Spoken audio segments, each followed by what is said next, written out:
How much does the deal make each year? Yeah, so after all the outgoings and the utilities costs, it will be about 50 plus K. 50K? Yeah. So what's that per room? All right, so I'm here with Nicole and Danny. Nicole, Danny, welcome. Thank you. Tell us a little bit about what got you started down the rent-to-rent pathway. Yeah, we wanted to find some way to make passive income, but also we didn't have a lot of capital, we didn't have a lot of time. Yeah. And we found that with the rent-to-rent, there was little like upfront cost Yeah. to get started. Yeah. And there was potential to upscale and to also make a lot of money from each property. So a little bit of money and only a little bit of time. So how did you guys get started without cash? Like what was that journey for you? Yeah, we started with finding finder's fees. Yep. And we were able to do that, after work hours or. Because you both work full time. Yeah, 9 to 5. Yeah. So, in corporate, right? Yeah. Yeah. We found that we were able to work between Victoria and WA, and that time difference kind of helped us as well, because they were 2 hours in front of us. Yeah, right. So if you got back to the computer and you had 2 hours, like it's 5 o'clock, but you could still call WA for 2 hours. That's great. Yeah, exactly. The hustle spirit. For sure. I love that. Cool. So that takes care of the no time thing. So you came in with the full-time jobs for both of you, and then you started doing finder's fees. And maybe you could tell a little bit about finder's fees. Like, what does that actually look like? Like, what the hell is a finder's fee? Yeah, it's basically finding an agent, and once you talk to them and they've talked to their landlord and their landlord is happy to go with the co-living model, so letting us come in, furnish each room, and then rent it out room by room. Once we've formed that relationship and then we have the contract ready to go, we find an investor or an operator who would take that on, and then we sell that on for a fee. Yeah, so it'll be like, what was your usual fee? Because you did 2 in Perth. How many have you done finder's fees? Yeah, 2 in Perth so far. Cool. So they're like 10K each? The properties in Perth make a little less, so about, but I think about 6 to 8K. Yeah, cool. 6 to 8K is still pretty good. So 16 grand, you come in, you just put in time outside of work. Where are we standing now? What are we doing here? This is your first reno flip? No, you're going to be operating this one, right? Yeah. So we took on the lease, and then we're taking care of everything from the plans and permits, and then the conversion. So you found this one as well in Victoria? Yeah, in Victoria, but we actually bought it off someone else in the community. Really? Yeah. So tell me about the structure of this project, because it's going to be interesting for people. Some of these look pretty crazy, the way they're put together, and just being able to plug holes wherever there's a gap.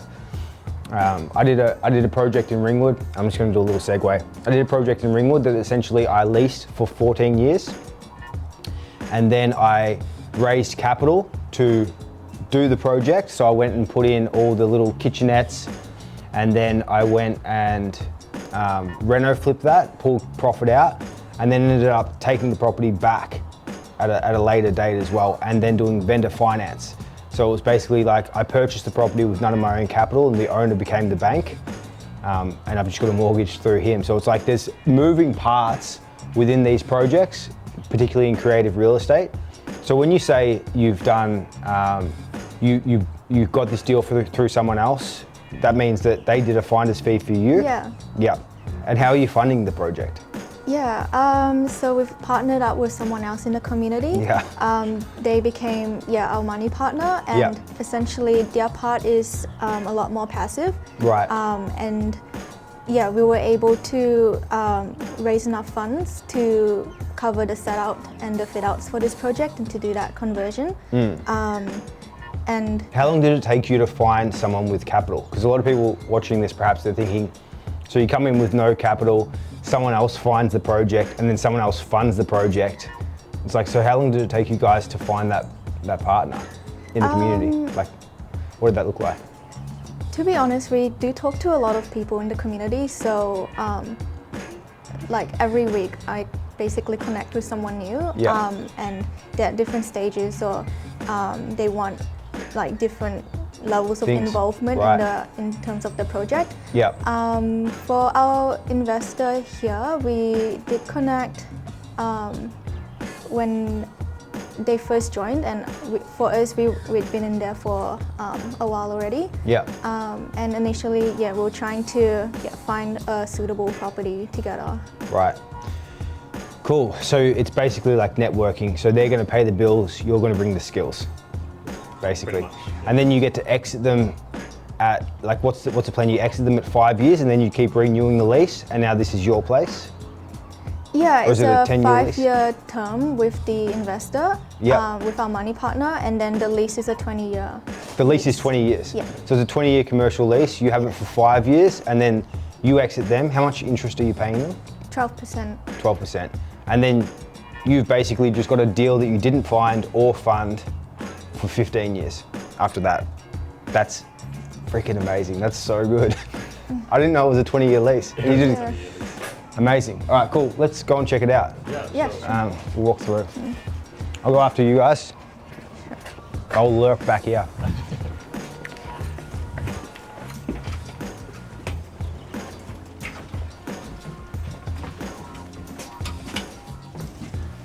All right. So give us a little tour. What's happening? Yeah, so This was a lounge room. this was a lounge room, and we had a sort of a open space that Yeah. connected this lounge to the dining room. Yeah, that's really common, the archway. Yeah, and it had the archway, so our carpenter was able to just fill it up. He didn't have to cut out the arches or anything. Yeah.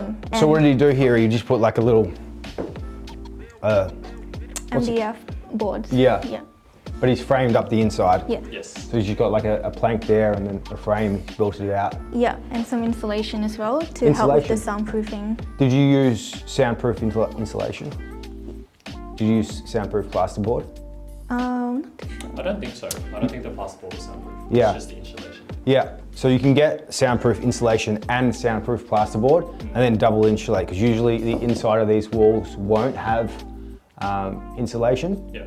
just between rooms like this. So it's really good. The last thing you want is to hear everyone fart and cough. Yeah, exactly. Yeah, we've noticed it's pretty good. Like you can't really hear anything on the other Really? side. So yeah, in fact the sound is more kind of going through like the main hallways from the kitchen and everything like that, which is really good. Really Yeah. Yeah, it's horrible. The first place that I ever had, it's horrible when you can hear sounds. The first place that I ever had, the bedroom was split just by a regular door. And so they just put another door in there and then you sort of like just drilled it either side. So it was just like, the whole thing was not soundproof. It was basically just a door with gaps all the way here and my bed is up against this wall. So I could just hear everything that was going on. It's horrible. And I had this foreign student from like Africa or something. She was like a singer. It was the worst thing. Yeah, all right, let's check it out. 7 rooms, 8 rooms, 9 rooms, 7 bedrooms. 7 rooms. And so you've gone into each space and put splitties? Yes. Yes. Cool. How much did you spend on the split systems? They were 2K each, including installation. Yeah. Did Brad do those? Yes. Nice, and he's also a smoke alarm guy. Yes. So what do we have to get set up for this stuff? You got smoke alarms in every room, right? And then emergency lighting. Emergency lighting, Yeah. all interconnected, Yeah. and obviously with the shared spaces as well. Obviously all those alarms need to be all connected. So he's done that all for us, including the splitty systems as well, which is really good. Yeah, that's Have cool. someone come in, yeah. Because we're in Victoria, we've got to do class 1B conversions. How long did it take you guys to get your permit? So like from where to go, start to finish? It's like Took about 3-4 weeks. 3 or 4 weeks, that's expert timing. When I first started doing these, it was like 90 days. 90 days to get the conversion. But speeding it up, and I suppose just having like the team on board as well, so they can come in and just do the plans and permits side of it, it's useful. All right, check out the rest of these rooms.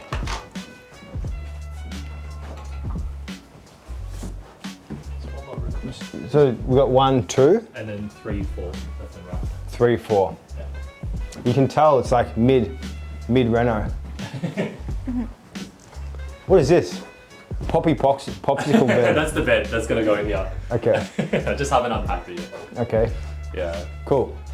So this is room 3. Yeah, this was the one that connected to the big one over there with the arches. Yeah. Over that side. But yeah. Nice. Yeah, we've had to change the sliding doors to one that swing out because we're planning to add the smart locks to each of the bedroom doors. Yeah. Have you decided what smart locks you're going to be using? Yeah, we have We it have them on the right kitchen now. bench actually. You check them out. Yeah. We have the UFI ones for the internal door locks. For the hollow doors as These well, are for the yeah. hollow doors. These are, we reached out to someone and they were saying like these are probably one of the better ones for the hollow doors. Yeah, they're and from then- Bunnings, right? These we bought online directly, I think. We got them a bit cheaper online on their store. And then we also have these taco ones. This one is for the main door. Yeah. This one is for the solid doors that you see in the main front and back door. So yeah, So this is your security system, kind of? pretty much, yeah. Each room will have one and then the main door will have one as well. Yeah. Yeah. For the property management, we've been getting a one that's got API, and so basically it's an app, so it doesn't work off Bluetooth. So it's online, so that we can send out one-time passcodes to any students that are coming in, or like trades or whatever else, and VAs can use it. So you can get the VAs, the virtual assistants, to log in on the app, and they can create them and change them. Yeah, I think both of these have that functionality as well. Yeah. My knowledge, yeah. The problem with the Bluetooth one, if you're operating virtually, is that you have to get your cleaner to change the locks all the time, which sucks. It's like they have to be at the house. Amanda Gretsch, she's in Far North Queensland, operating from in Victoria, and she has to get her handyman to come in and do the Bluetooth stuff, like whenever she wants to change a PIN code. So if someone moves out, she has to like get her handyman down there to change that. And with the Yale lock systems, we can just do it.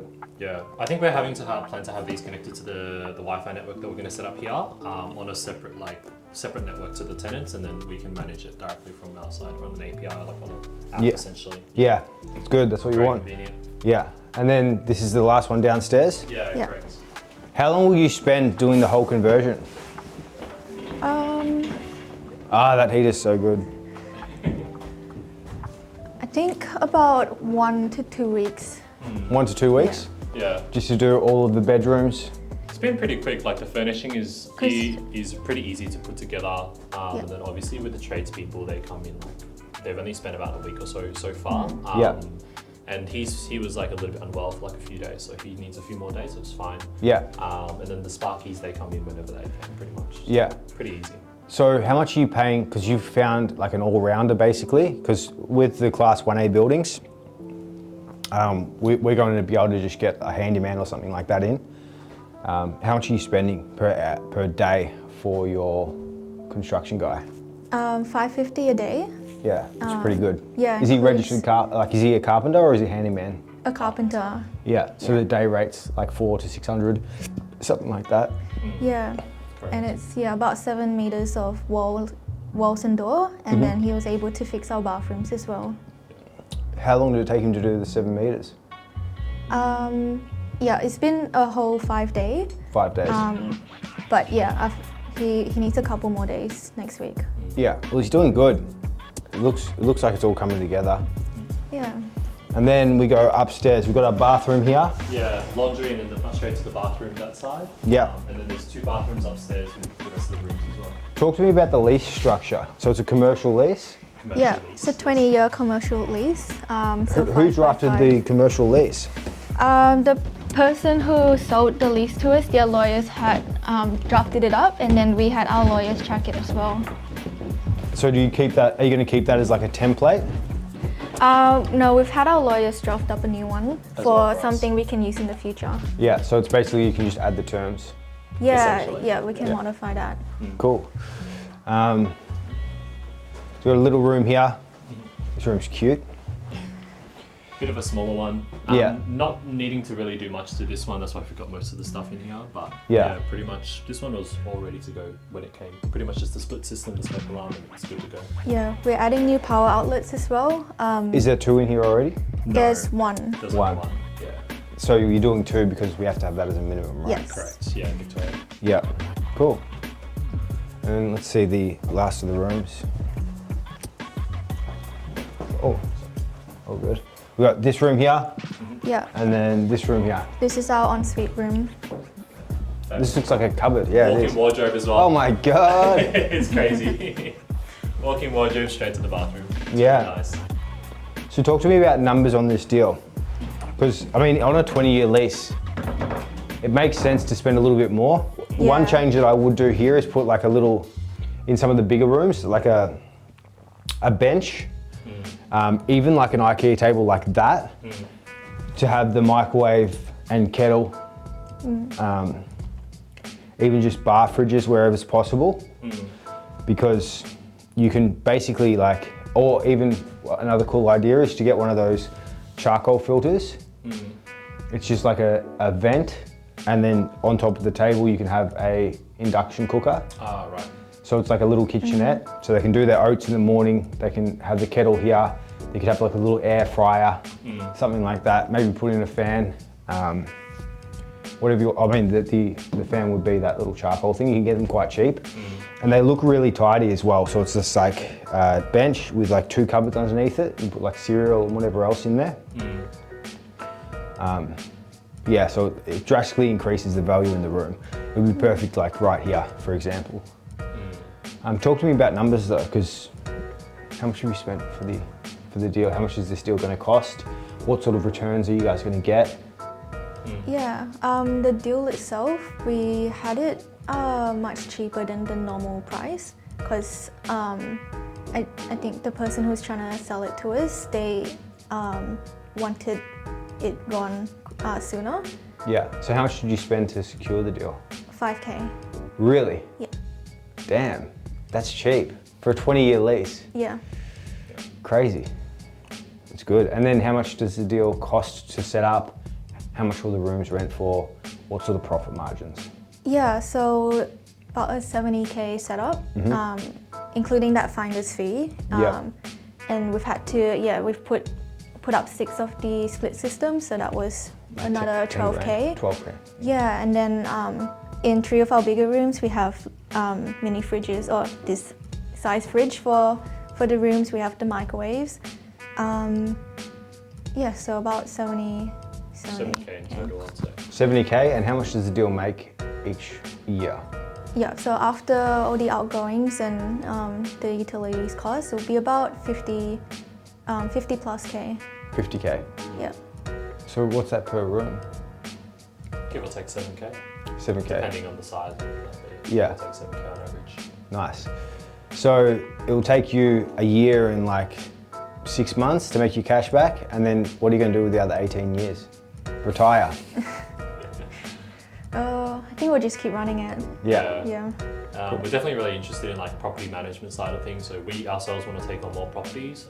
We potentially want to see if there's anyone out there that may be interested. You know, we found the process to be quite interesting, and we want to continue to do it. So, you know, if there's anyone out there that's looking for someone to manage their properties, we definitely want to have a chat with them and see if we can get something going. 100%. Yeah, it's good because the property management angle brings in cash flow, right? Because if you're not funding the deals and you can sell finder's fees on, it's good to have a chunk of money come through, like 10, 20 grand, 30 grand, whatever it is. But then to be able to build a business like this, where it's got 50K cash coming in, or like management. So there's a few different pathways. So tell us a little bit about the apprehensions before getting started with this. A lot of people looking into rent to rent are just thinking like, what the fuck is this whole thing? Like, what's the whole model about? You know what I mean? Like, probably thinking whether or not they can do it for one. It's like coming in with no capital sounds scary, or coming in and getting started without a network, doing no renovations. So like, how did you guys feel coming into this before you started? Like, what was the... Yeah, I guess our main apprehension was thinking that no landlords would want their house to be sublet. Yeah. And that, we're gonna get rejections about this model. Yeah. And we wanted to make sure we navigate like it in a legal way as well. And yeah, we thought about doing it ourselves, but then we thought like, why not join a community of people who are experienced and have already done it. Yeah. And then learn from that, learn from what's already working. Yeah. So did the owners turn around and give you objections and stuff like that? Was there a lot of that? Yeah, I would say there was a lot, but then you also get owners who are very Open to happy, who are open to it because you have the long-term lease. Right. They were happy with the soft maintenance, having regular cleaners and gardeners come in. Right. So definitely we had a bit on both ends of the spectrum. So, Yeah. people who were adverse to it, and then homeowners who were happy to let us do that. I think, and I've got a great question to ask you, but I think that a lot of the sophisticated investors can see value in long leases. How do you structure win-win deals? Because a lot of people will look at this and they'll think, oh, you're just robbing the property owner. Like, why don't they just do this themselves, Or like, how do you make money there? So what sort of offer, like how do we make this a win-win for property owners? Like why is it so appealing for property owners to work with us? Yeah, well, we still come in, even though we signed the lease as a company, we still come in as a regular tenant, whether it's a residential or whether it's a commercial lease. Right. We fill the house basically so that they don't have to worry about vacancies after 12 months. And, each year they have to, find tenants. So it helps with the property managers and then with the landlords as well, because then they have a place that's filled for 5 years with consistent income. Right. Yeah. So the offer that you guys give, I mean, it's we do soft maintenance, we give above market rents, we give long leases, and I suppose the main objection that people will get is exactly what I just said. Why wouldn't the owner just do this for themselves? But I think that the perception shift and the paradigm shift is that if you're walking down the street and you see a hairdresser and you see a mechanic and a fish and chip shop, it's like, and you went in and asked them, how do you operate? They'd say something very similar. Oh, we negotiated terms with an owner and then we started leasing. The theory that the owner should be in there making the potato cakes themselves is dumb, because a lot of owners just don't want to cut hair or do the mechanic work or make the potato cakes. They're happy enough just having a long-term commercial lease that makes their spreadsheet look better. And I suppose that's a lot of the misconception as well. It's kind of taboo, but it's a misconception that a lot of people have, that we go in and aren't transparent with owners, or that they don't really want us to be there. But the reality is, just like any other business and any other real estate idea, that we create win-win projects based on the terms. So it's interesting. But it is a paradigm shift, because people do have that sort of question. How do you guys know that a project's going to work before walking into it? Yeah. So, like, what do you look for, basically? Like, why do we know that this is going to work out well? We do market research on the property, so we make sure that it's in an area that there is demand there. There are people looking to rent just a single room, and then we see what amenities and what public transport the property might be close to as well. Right. If there's a TAFE for uni, if there's like a train station, then I'd say just doing property research to make sure that you found the right one. So it's less about guessing and more about doing the research initially. Yeah, for sure. I wouldn't say there's too much guesswork involved. Obviously, there's a level of risk with any kind of business and investment, but definitely doing the research, crunching the numbers as well, making sure that they do actually work out. That's very, very important before we dive in. 100%. So do you see yourselves building a career around real estate moving forward? Like, how do you see that playing out for you guys with the skills that you've learned over the last few years? We definitely want to build a portfolio of properties, and something we can probably start doing more passively as well once we start hiring, VAs and others to join the team. Yeah. And yeah, to really scale that out. Yeah, that's exciting. Well, all the best with it. Thank you for taking the time to show us around this property. It's fantastic. If you guys can see behind us, looks fantastic. It's a great area, great residential spot. And you guys are doing really well. And you've kicked ass so far. You really have. You guys, I don't know how old you guys are. How old are you guys? 26. 26? 26. 26. So, I mean, it's amazing. It's really good. You've done well. Thank you. Cool.